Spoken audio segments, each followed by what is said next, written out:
2013 সালের 24 আগস্ট সাভারের রানা প্লাজা ধসে নিহত হয় 1138 গার্মেন্টস শ্রমিক। আহত হয় অসংখ্য নারী পুরুষ।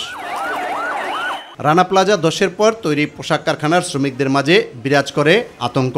এক যুগ পর পোশাক তৈরি প্রতিষ্ঠানগুলোতে কাজের পরিবেশ কিছুটা উন্নত হয়েছে বলে জানান শ্রমিকরা। কাজের ক্ষেত্রে একটু ভালো উন্নত হয়েছে আর কি। নিরাপত্তা ভালোই আছে আমাদের অফিসে, সব দিকেই ভালো। আগে গার্মেন্টস অনেক অত্যাচার হইতো, ডিউটি বেশি হইতো, এখন আগের মতো এরকম নাই। স্যালারি এগ্রিমেন্ট হয়, তারপরে আপনার কিছু খাওয়া দাওয়া ইমপ্রুভ হয়েছে। সকালে 10টা পর্যন্ত যদি করে তাহলে তারা টিফিন দেওয়া হয়, বেতনটা টাইম মতন দিয়ে দেয়, তারপরে একটা সমস্যা হলে দেখে। তবে বিরাজমান যেসব সমস্যা রয়েছে সেগুলো সমাধানে কর্তৃপক্ষ আন্তরিক হলে শ্রমিকদের জীবনমান আরও উন্নত হবে বলে মনে করেন তারা।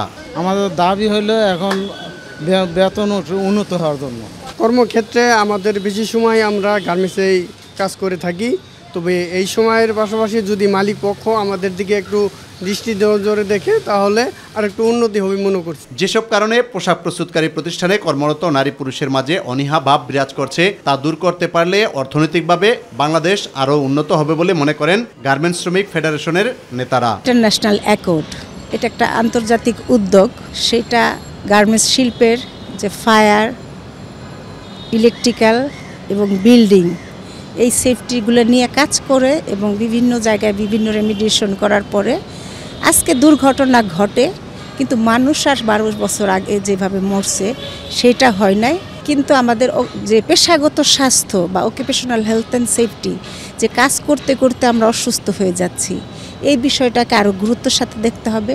গার্মেন্টস শিল্পে কয়েকবার মজুরিও বাড়ছে, কিন্তু এই দ্রব্যমূল্যের ঊর্ধ্বগতির কারণে সেটা চাপা পড়ে যায়। এখন পর্যন্ত আমাদের শ্রমিকরা পুরোপুরি যে নিরাপত্তা পাচ্ছে সেটা আমরা বলবো না, তবে আগের থেকে অনেকটা উন্নত। আরও ভালো হতো যদি আমাদের অ্যাকর্ড চুক্তিটাকে বাংলাদেশের বায়ার এবং ব্র্যান্ড বা সারা বিশ্বের বায়ার এবং ব্র্যান্ড যদি স্বাক্ষর করত, তাহলে শ্রমিকদের নিরাপত্তাটা নিশ্চিতের জায়গা থেকে আমরা আরও এনশিওর হতে পারতাম। বিশ্বের সাথে তাল মিলিয়ে বাংলাদেশের গার্মেন্টস সেক্টরে দিন দিন উন্নতি হলেও কর্মক্ষেত্রে নিরাপত্তা, স্বাস্থ্য ঝুঁকি এবং বেতন বৃদ্ধির বিষয়টি শ্রমিকরা দাবি করেছেন। তাদের দাবি, এসব বিষয়ে সংশ্লিষ্ট কর্তৃপক্ষ আন্তরিক হলে কর্মপরিবেশ আরও সুশৃঙ্খল ও সুন্দর হবে। ইউসুফ আলী, মাই টিভি, ঢাকা।